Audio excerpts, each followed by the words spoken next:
en Ole kommer, så kommer Jakob lykka.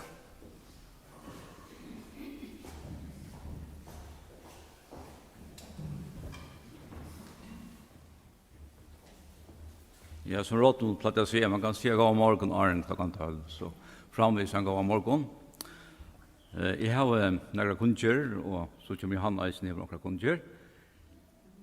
Først en halsan fra Maiken. Vi tar bygge for omdøtten Sigrid. Sigrid som døtter til Erle og Solvet Nolse. Hun har haft trobleggere ved Nøyren. Men hun har finnet hjelp. Hun rødsjukhusen. Og i kvar sier Maiken at hun var kommet av kyklinghotellet, så hun heier den ikke bedre. Så som det ser ut nå, så råkner vi han kom hjem hese vikene, og så skal Nirat settene for at gjøre en, eller få en skolvitsjer. Men vi kunne takke Herren for at han har hørt akkurat bønner.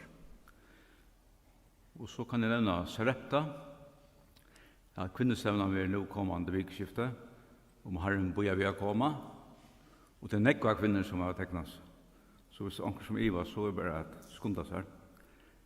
Her har det bruk for nottavakt til øyla viktig, så anker hever tog til det. Her er bruk for nottavakt kommende vikskifte, og å vaske opp, og annars er at vaske og gjøre rent i vikskiften. Og så gjerne skal jeg si fra en gjerrer her, Hadler Hjelm.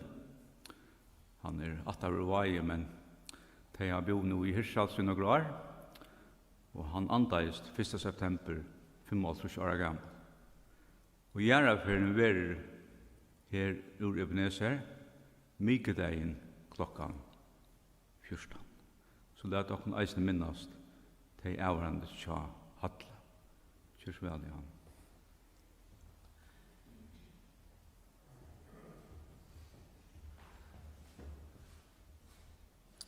Ja, vi skal bare lykke lyset til vi møter til innom, og som til vita, så er morgenmøtet nå blir klokken 11.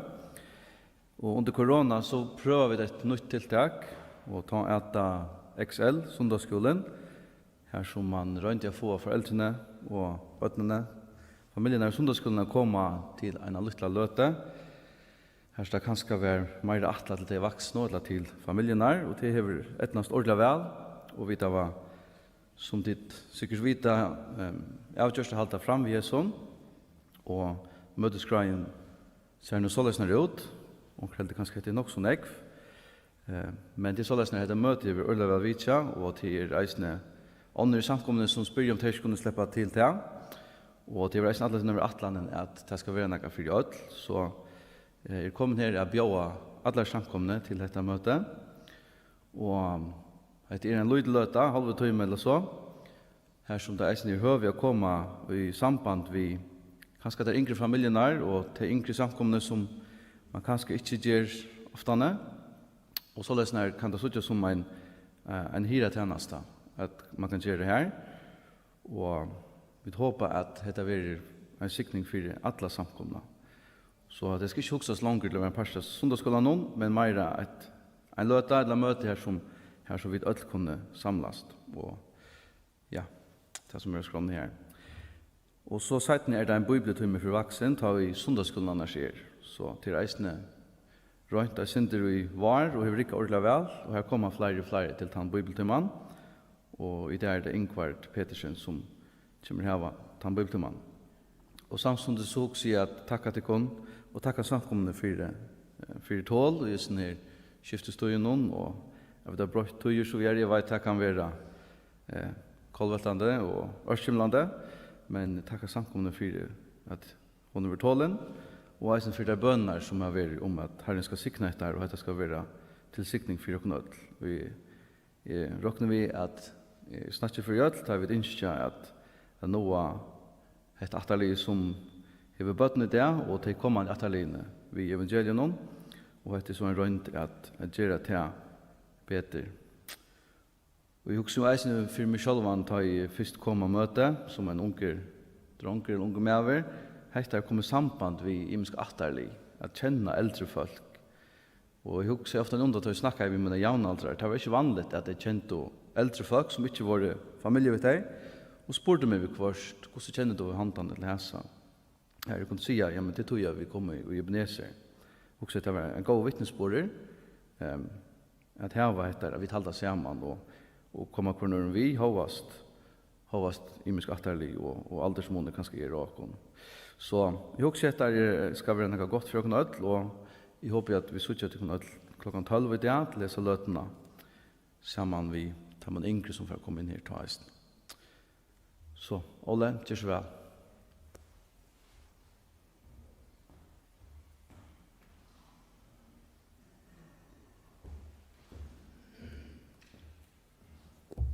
God morgon. God morgon. Okej. Det en glädje för Judy och mig att vara samman med dig. Allt vi glädjer oss till att komma och Ebenezer kvar för vi kommer hem. Og til etnast okken at få høve jeg være her i morgen og til vidt og medelig takksom fire. Og en grunn til at vi er så takksom fire høve jeg gjør det at vi kunne takka tekken fire tann og i meine tann trudninga mikla lot som tid tava ut i arbeidet som vi gjør og hava gjørst det som mange år. Vi er veldig oppmuntret at vi er sammen med tekken og jeg kjenner hetta at det minnes til okkara at det blir for okken og stol og ter, som vi sier, nega som vi setter stauran prøys på. Tja tekkun som til okkun, så hever farsøtten gjørst seg, og vi har ikke ferast utenlands, så gjennom byrja i fyrr enn hendan turen. Men vannande neste år så kunne vi taka fatt og færa til Asien og så videre, som vi vanlige gjør. Ja, vi vanlige bort til 6 måneder om året, emsastegn i heimen, men vi får sikkert hvordan Herren løyer disse kommende vikene og månedene til det kommer til det. Høyest vi ikke har kunnet føre, så har vi arbeidet fortsatt. Men vi har gjort det hjemmefra, i hoteller og i samkommen, og i Florida og Georgia og i Malaysia og en stevne i Norge og så videre. Man kan gjøre så mengt ut det, og så samband med løsene til New Tribe. Så arbeidet dere fortsatt har haft noe gjort kvendt det, høyest vi har vært i hus, for det meste.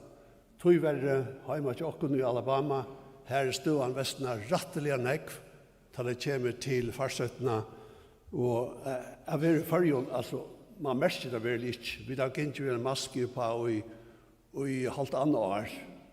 Ikke for nære stedene veldig, så bare til å kunne komme hjem, og så ikke andre tikkere.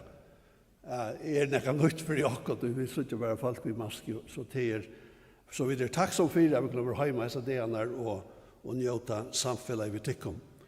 Jeg hugsa om hva jeg skulle låta vi tikkum fra skriftene, og jeg gjør det av at låta vi tikkum en tekst og brot skriftene som jeg har vært ekkelig opptidget vi og i flere måneder ut fra Hebreabrevet kapittel 12. Evne her som tid kan skal vite om å renne skøy i de første 3 versene.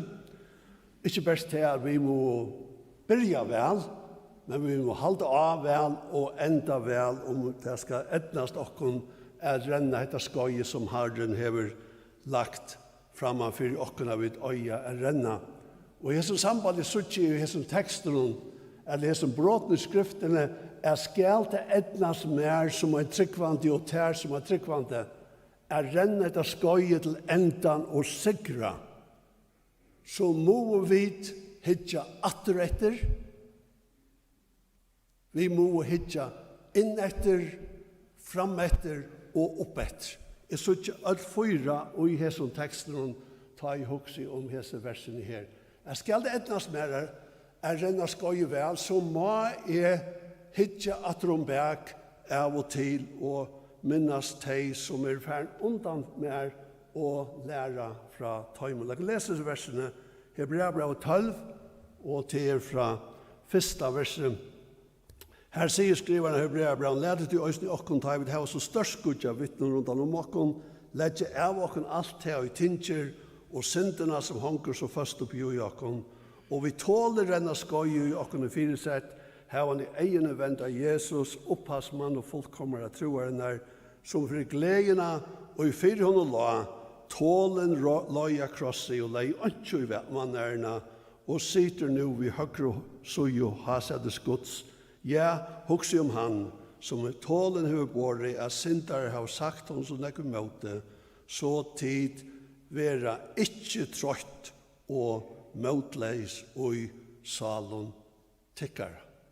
Og i 4 Korintbrev kapitel 9, her sier Paulus i mitt annet hetta, vi renner ødel og Jesus gøynon, men best øyn fær sigurslønna, sier han, og så sier han, renne så løyes for at de kunne vinne. Hatta lever som vi skulle kappast. At vinne er så taper to, og vinne to så taper er. Men det er slett det som mest. Han sier hetta, han sier best øyn fær sier, til best øyn, til han sier øyn som renner ratt. Øyn som renner og fyllt tar med i reglen, og i herren vi giver okken, gjør vi til, så kunne vi ødel vinne som tryggvant. Paulus kunne si at vi enda av løyvene satt til Timotheus brev, han sier, jeg har struttet av strøy, jeg har rundt skøye at enda og våren standande og i trunner, og til okkar ikke som tjon, at det må være satt om okken, ikke bare at vi byrja av og vel, og helt i øyne tog, men vi elda av og vel, og til men ikke for okken ødel, som kjenner herren i morgen, at det må være satt om okken. Men som jeg sier, for meg kosver, jeg skal et eller annet som jeg gjør til, så må jeg lære at hitja from bak, og huksa om det som det er skudd av vittnen. Legg til mest skal det sier ut alt av vers 10 og vers 8. Han sier, letet tog i øysen i okken, tar vi det her, så størst skudd av vittnen rundt om okken, sier han. Han sier, letet tog i øysen i okken. Hadde året tog, hadde pojkar til 12. kapittel, til 12. kapittel og 35-16 vers, her han sier, kastet du ikke fra tikkun drivetikkara, te hever ståra løn, tikkun tarvar tål, så tid tar det var just vilja Guds kunne få det som lov å være. Han oppmuntrar deg, han edger deg, renna skøye, og så gjør han tar man dømer om menn og kvinnor som runner vel og vunner og sikrer av. Her var mange tar man ikke så lønna her nere i falt, men og i himmelen. Og til i 11. kapitlet her han sier at det her. Jeg vet at det stender her hette om det store skudget av vittlene. Det var en tog i min liv at jeg helst at hatt det hei vi foreldre mun jeg gjøre som nå er hjemme til herren. At de hatt det skudget av vittlene, at de vittner mot liv. Jeg tror ikke at dette tåser om akkurat kære som er færen til heim til herren, at de sutja okkon. Jeg tror at det mest er nægge holdt anna. Det er herren som ser okkon. Det er han som fylgjer vi kvært og vi gjerra. Jeg tror ikke vi sutja nægra sted i skriftene at det er akkurat kære som kjente jo herren og er heima til herren som i det fylgjer vi og som vi skal gjøre råkenskap vi og en dag nøy til herren sjálfur som skal gjøre det. Og et vittne er jo en som ser nækka og som sier nækka. Hvis jeg så en mann eller en kvinne brøter inn og i en handel og stjæler akkurat, ta er jo et vittne om det som hendte, tog jeg så nækka. Og skulle den personen være tidsd av politiet, så er det mulig jeg må vittne om det som jeg sa. Det vil si, jeg må si fra tog som jeg sa ved min egen eier. Og jeg tror det er akkurat hatta som heter mester, at disse vittnene er de som så nækka, de så herren virka, og de vittna fyri okkon om det de så. Legg mester skal det stender, og i Hebreabladet 11:4. Vi trygg offra i Abel, gode bedre offra enn Kain, og vi henne fikk han tann vittnesbord, at han var rattvisor, og så sier det, vi henne talar han enn, til han deir. Og jeg tykker hatt det som Hebreabladet tåsar om, at hese som vi leser om, og Hebreabladet, de vittna fyri okkon, hva det mest gjør denne skøy og renna vel, og er sikra ta skøy i steg. Et kapittel begynner vi 3 personen Arn som hendte Arn flauene. Han tåsar om Abel som tilber herren. Han tåsar om Enok som levde vid gode steder. Og han tåsar om Noah som bygde en arsk. Det taler jo om tilbyan okkara som la gjørst i morgen. Det taler om hetta liv okkara. Han levde vid gode og for det tredje Noah han bygde, det vil si tjänast okkara. 3 ting som vi öll er opptatt vi. At tilbe Herren, og at liva fyrir han og vi honom, og at tjäna honom. Og jeg vi hatt det som vi må gjøre, men skal det etnast mer gjøre det, så må jeg lære at hitja trombek. Nei, vi er ikke at liv ut i farna, vi er lære fra til farna. Det neste som sitter her, det vil ikke innett. Han sier, let i okkon legge av, okkon alt her og i tinger, og syndene som honker så fast oppi i okkon. For mer hvordan vi taler hett om dette, Ole, det er tørver til her, at have egen i etter tveimund tenkon som kunne hindra ter og jeg renna skøye skarft, og ikke at sikra. Og det har vi hjärsta mot å gjøre. Er den samme Ole heima vid hus, som tar jeg møt. Er den samme personeren taim i med tryggvande, som taim med vanntryggvande.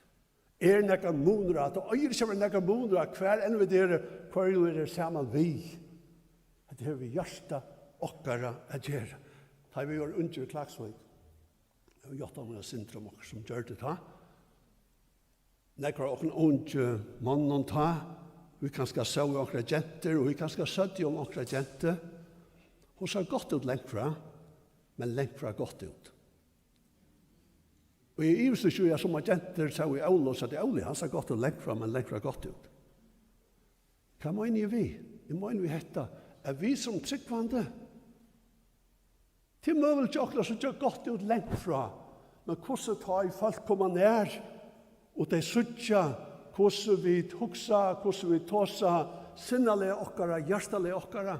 Jeg tykker det er hatta som hetta tåsar om her, nemlig hatta. Det har vi hjärsta okkara gjera. Årtøysene 4.23 sier, varvat hjärsta tog fram om alt anna, og i varvat verur, tog gonger løyv mot og tøyt. Hva stender om Israels folk? Apostelsson 6.30. De var jo i øyemerskene, men det stender hetta, og hjärsta torra fører de atter til Egyptaland. Egyptaland er en mynd av heimen. Og det må vel ikke okkon er være møte, men av hjertet okkara er i Egyptaland. Da det henter, for det ikke etnast vel. Men han sier først dette, at vi legger av okkon alt det som tinger. Alt det som tinger. Og så nevner han synderne at natt. Hatt det som tinger er så mengt i løyvi okkara, som kan hindra okkon og at renna skøye som Herren hever lagt okkon av hjärsta. Det kan være så mengt som i seg sjølv ikke synd, men det kan hindra okkon. Det kan hindra okkon. For meg personlig var det for mange år så gjerne utråtter og politikk. Jo, jeg tenkte Herren. Jeg var i tjeneste fulltime. Men jeg ble så opptidgen ved politikk og utrått at jeg får hindra mer og jeg ver at han personer og i Herren yngste med at ver. Det er ikke skaft og jeg tenker en fotballskap. Det er ikke skaft og jeg ver involvera i politikk. Jeg behøver ikke. Men ta jeg for hindra mer og jeg ver Herren og tryggver til det som hender ikke mer. Og jeg måtte legge, jeg klarer ikke å gjøre bæg. Det er hva helst flest at jeg klarer å gjøre bæg. Jeg klarer det ikke. Og måtte tog legge til søyes. Jeg minnes ikke søgn altså for jeg hukte alle en fotballskap. Jeg har ikke møtet det slett, men jeg klarer det ikke. Jeg måtte vikenka her en vøykløyde, hatt det noe som hindrar mer å gjøre til personer som Herren ikke skal være. Men så legger jeg til, ikke bare det som hindrar, som kanskje i seg selv ikke er synd. Men så sier han, og syndene som honker så fast oppi i opp. Og det er så, vi er jo holdt noen enn. Det er som til Jakob, da han skulle fære til Betel, hva stender om han? Han sier jo i falske kjasser, han sier, få i borste fremmede godene og i tida og i middeltikker, og rønse tikkene fra, og skifte klæge, de låt ta Jakob få allar fremmande godanar, og de høtte visser, og ringanar som de høtte i øyrenon, og Jakob gråta nyer under øykene sekka. Hese fyrir til hånden vårdra øyreringanar, og der fremmande godanar som måtte gravas nyer, det skulle etnast. Det er for å hindra tøymon. Paulus skriver så løys i 17. Korintbrevet, «Ta vi til å hese lyfte, elska og mine, så let jeg rønsa okken fra ødlund til ødlund, og gjør okken overrøyna holdt i anda, og så løys fullføra høylagjering og i godsøyta.» Vi trykker til det som har en ikke for okken som trykker hetta, at hvis det synd i okkara løyve, så bryter det jo okkara samfella vi Herren, og det øyneste som okkara tar for å gjøre a jotta til for i Herren, ikke? Så vi kan ha sier ivertøy. Og i Hebreabran 11, han gjør okkara, han nevner hvordan vi trutja for neka som øyer at edge okkara og jeg gjør det. Og det er ikke bare til så vi kan tjene Herren bedre. Legg merke han sier i Hebreabran 11, vers 13, og i trygg da jo at lese utan å ha finnet til som lov å være. Men, så kommer det, de så at det er lengt borster i fremtiden. Og jeg har løyket nå. 35. vers. Ånden var lagt av poinebank og tok ikke vi utløsning for at de kunne få lot og i bedre opprøst. Og i 9. vers sier han, og at lese finget av ikke til som lov å være, til å si her av folk, tog god hei framan undan, atla okkon neka betre. Og tog sier hetta, ta jeg leser personlig, jeg leser disse versene, bær tarvar hitje atro bæk og læra fra tøymen som har ikke undan her, og øysene Hebreabran 11. Men bær tarvar øysene at bya vid David i Salm 193 at vi rannsaka meg god og kjenn hjärsta mot, røyn meg og kjenn hoksane munar, vita om ja vannlokkeløy og løy med hin evige veien. Ikke bare atteretter, innetter, men også frabetter.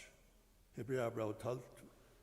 8. Vi tåler renna skøye som, eller oi, okkon fyresett.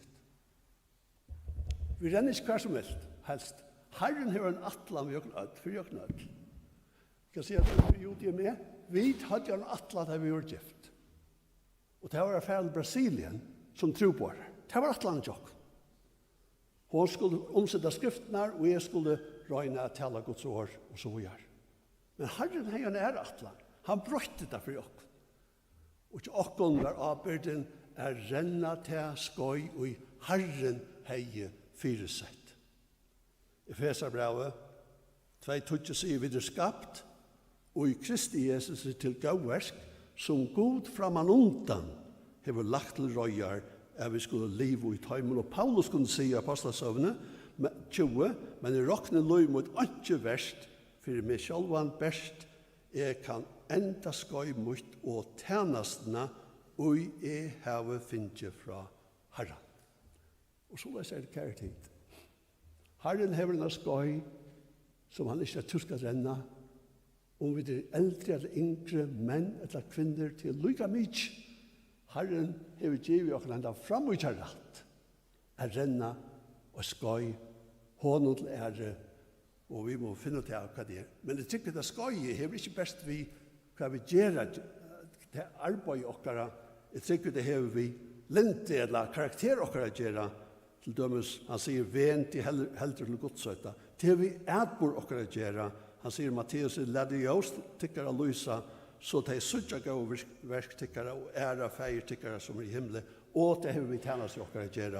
Han sier Kolossbrevet 4, akte etter tjenestene du finner og i Herren at du fullfører henne. Jeg tror vi tar også om dette skøye.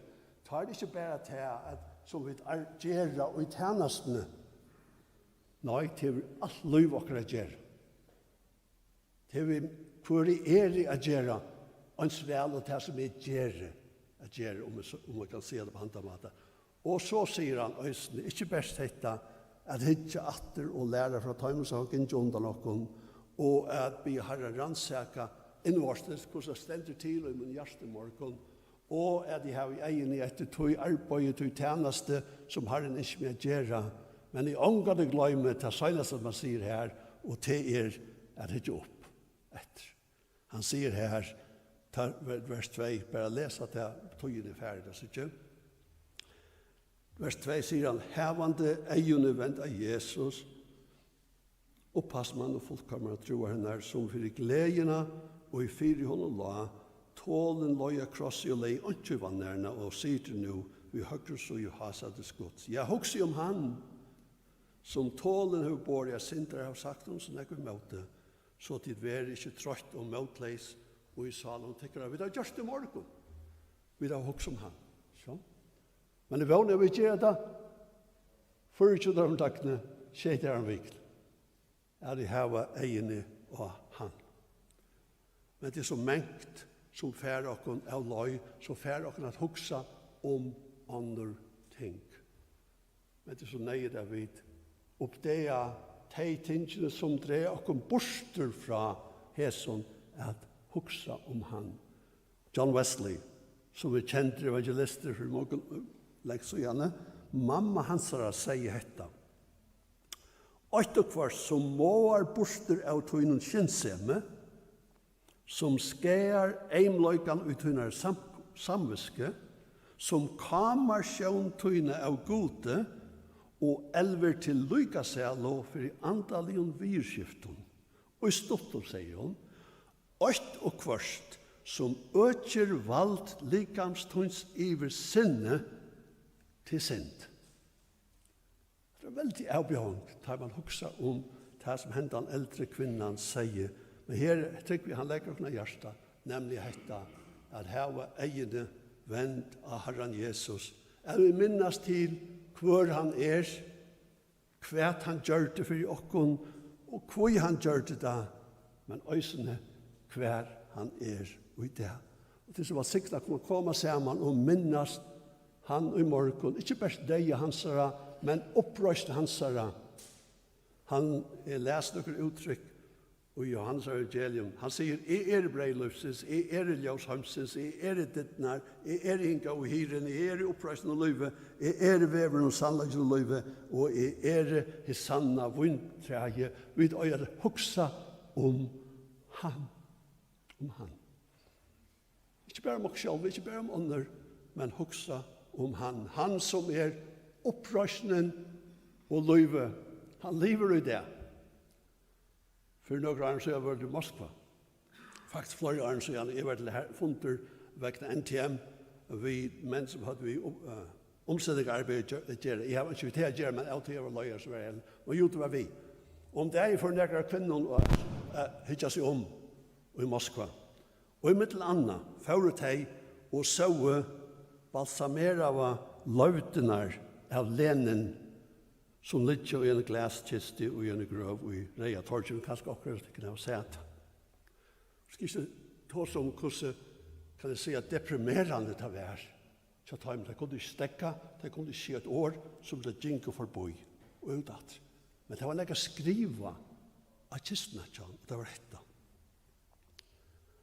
Om Lenin. Han var den største løyeren av alle folkene, av alle London, for i alle tøyer. Han var herre til snudja menneska, han var heimsins frelsar. Det står her. Men legg litt merke hva det stender her. Det stender, han var den største løyer. Han var herre til snudja menneska. Han var heimsins frelsar. Alt var i forstøy. Motvis frelsar okkara som sier hva. Øktast ikke, sier Herren, hin fyrste og hin sørste og hin livande var deier, men hekk livande og i alder og atlar er. Jeg har vel også om han, som sikra i deian, okkara vekna, og vi har sett alida han, vi frest av store nøye, vi bøtten hansara, og han innskjer at vi skulle ha egen vende han, at også om han, ikke om okker selv, men om han, som vi renna hetta skoje trofast fire han som nu sitter og har sett. For enda vi bønt og tog inn i ferden, men hvis det er mulig så har vi hova vi til Sintja en sang til livet, det er bare 2 vers. Så jeg halte at han sier nækka om bådskapen her, og til nummer 844. Det stender den 17. helten av bavversen, på 4 verser. Og til minnes det tog, tatt en sal vær så frøy, og så avspilt og rønt vær til hjärsta. Si mer, glømte du han, tan vinen du fann, som du tala i vikvann det. Og så i neste vers, helten, 17. helten, men nu bojer han ter, at du koma skalt her, som du fyrplatte vi han at tala, kom i samband vi han, tan vinen som fann, som du elskar og til nær. Jeg vet at det er satt om akkurat ødel, jeg vil kjenne at han nær. Jeg vil ha et underfullt samfunn vi han, og om ikke, jeg vil komme atter til hans herre og i morgen. Så takkar vi Herre for løtene.